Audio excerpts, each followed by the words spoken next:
आज हम ज्येष्ठ मास कृष्ण पक्ष की अपरा एकादशी व्रत की कथा श्रवण करेंगे।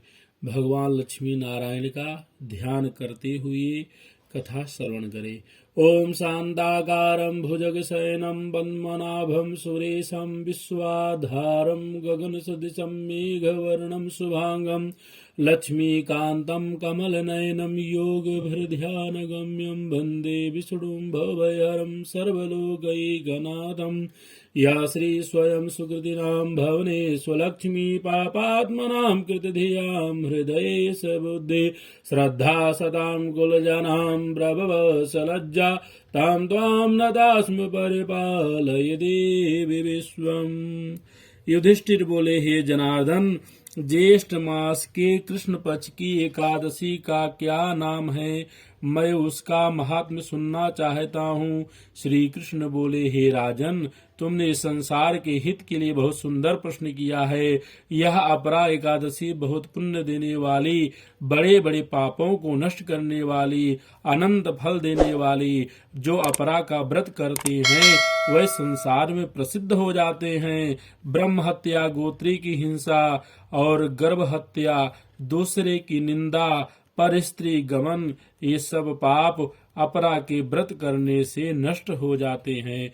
झूठी गवाही देने वाले, झूठी प्रशंसा करने वाले, झूठे बोलने वाले, मिथ्या वेद पाठी ब्राह्मण और ढोंग रचाने वाला ठग, ज्योतिषी, कपटी, वैद्य, ये सब नरकगामी होते हैं।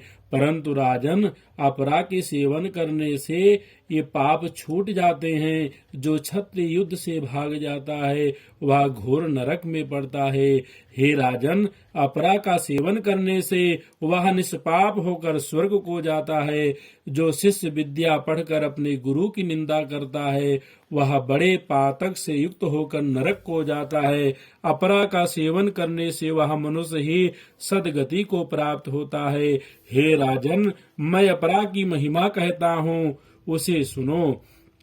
कार्तिक की पूर्णिमा को तीनों पुष्कर में स्नान करने से, मकर के सूर्य में प्रयाग में स्नान करने से, काशी में शिवरात्रि का व्रत करने से, गया में पिंडदान करने से, सिंह राशि में बृहस्पति में, गोमती नदी में स्नान करने, कुंभ में केदारनाथ के दर्शन करने से, बद्रिका आश्रम की यात्रा और उस तीर्थ का सेवन करने से, सूर्य ग्रहण में कुरुक्षेत्र में हाथी, घोड़ा और स्वर्ण का दान करने से और यक्ष में स्वर्ण का दान करने से जो फल मिलता है वही वह फल मनुष्य को अपरा का सेवन करने से मिलता है। अर्ध प्रसूता गौ, सुवर्ण और पृथ्वी दान करने से जो फल मिलता है वही फल मनुष्य को अपरा का व्रत करने से मिलता है।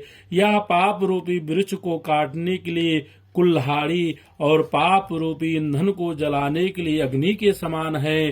पाप रूपी अंधकार के लिए सूर्य और पाप रूपी हिरण्य के लिए सिंह के समान है। हे राजन, पाप से डरे हुए मनुष्य को अपरा एकादशी का उपवास करना चाहिए।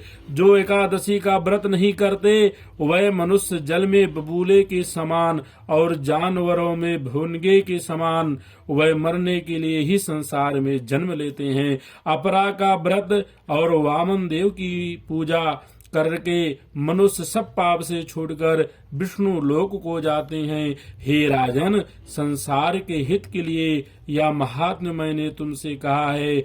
इसके पढ़ने सुनने से सब पाप छूट जाते हैं। बोलो लक्ष्मी नारायण भगवान की जय।